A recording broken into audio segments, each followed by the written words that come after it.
નમસ્કાર દર્શક મિત્રો, @ગુજરાતમાં આપનું સ્વાગત છે। ગુજરાતના શિક્ષણ વિભાગ દ્વારા વિદ્યાર્થીઓ માટે એક મહત્વપૂર્ણ નિર્ણય લેવામાં આવ્યો।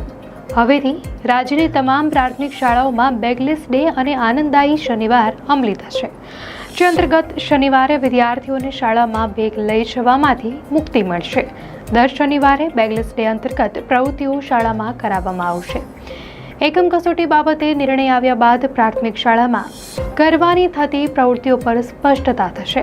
હાલ ચાલી રહેલા જુલાઈ મહિનાથી જ દર શનિવારે બેગલેસ ડે આનંદદાયી શનિવાર પર અમલવારી કરવા તમામ પ્રાથમિક શાળાઓને શિક્ષણ વિભાગ તરફથી સૂચના અપાઈ છે। તેનો મતલબ એ છે કે ગુજરાતમાં હવે ધોરણ 1 થી 8માં ભણતા વિદ્યાર્થીઓ શાળાએ દર શનિવારે જશે, પરંતુ તેમની સાથે દફતર નહીં હોય।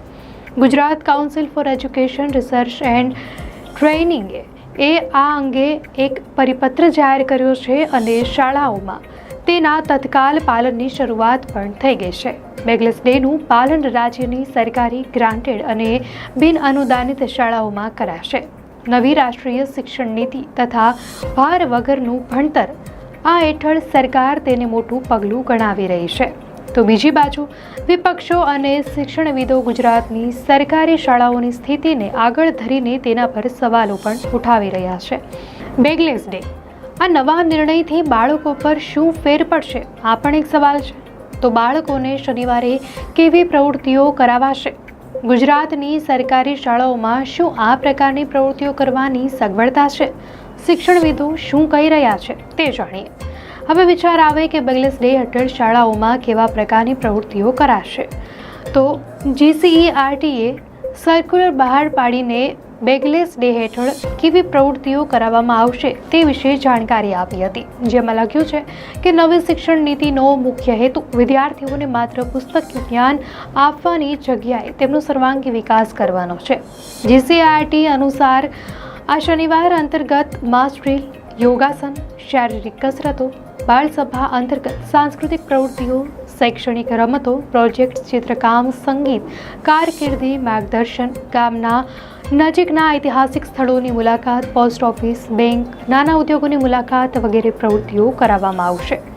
તો આ પ્રકારની પ્રવૃત્તિઓથી મેદસ્વીતા મુક્ત ભારતના નિર્માણમાં પણ સહયોગ મળશે। આ નિર્ણયથી બાળકમાં શાળાએ જવાની ઈચ્છા વધશે।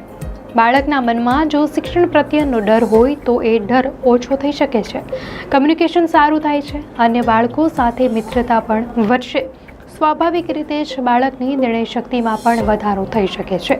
જાણીતા શિક્ષણવિદ સુખદેવ પટેલનું પણ કહેવું છે કે આ પહેલ ખૂબ જ જરૂરી છે। તેઓ કહે છે કે આ પહેલ શિક્ષણની ગતિશીલતા માટે જરૂરી છે, પરંતુ પૂરતું માળખું પણ જરૂરી છે। શિક્ષકો પાસે ચિત્રકામ, સંગીત કે રમતગમત શીખવવાની ટેકનિકલ આવડત નથી, કારણ કે તેમની પ્રાથમિક તાલીમમાં આ પ્રવૃત્તિઓ સામેલ જ નથી।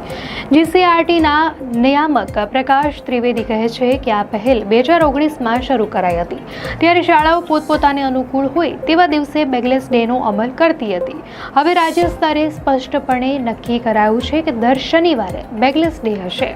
પ્રકાશ ત્રિવેદીએ આ મુદ્દે કહ્યું હતું કે શિક્ષકો તરફથી પાછલા વર્ષોમાં એવું પણ કહેવામાં આવતું હતું કે વિદ્યાર્થીઓને અપાયેલ પ્રોજેક્ટ્સને તેઓ યોગ્ય રીતે શેર કે પ્રેઝન્ટ કરી શકે તેવો સમય નથી મળતો। આ કાર્યક્રમથી તેમાં પણ ફેર પડશે। શિક્ષકોને પરંપરાગત ભણાવવાની પદ્ધતિ છોડીને નવીન અને પ્રવૃત્તિ આધારિત શિક્ષણ અપનાવવાની તક મળશે।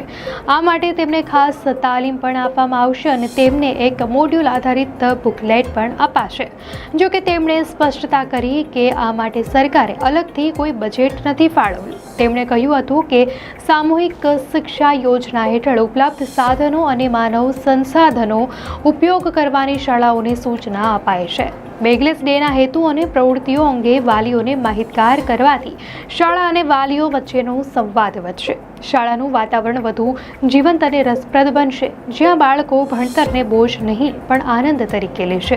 મહત્વનું છે કે ગુજરાતમાં બેગલેસ ડેનો અમલ એક પ્રગતિશીલ કદમ છે, જે બાળકોના શિક્ષણને વધુ વ્યાપક, વ્યવહારુ અને આનંદદાયક બનાવવાની ક્ષમતા ધરાવે છે। જો આ પહેલનો યોગ્ય રીતે અમલ કરવામાં આવે તો તે બાળકોના સર્વાંગી વિકાસ માટે પાયાનો પથ્થર સાબિત થશે। દર્શક મિત્રો, આ અંગે આપની શું પ્રતિક્રિયા છે, અમને ચોક્કસથી કોમેન્ટમાં જણાવશો।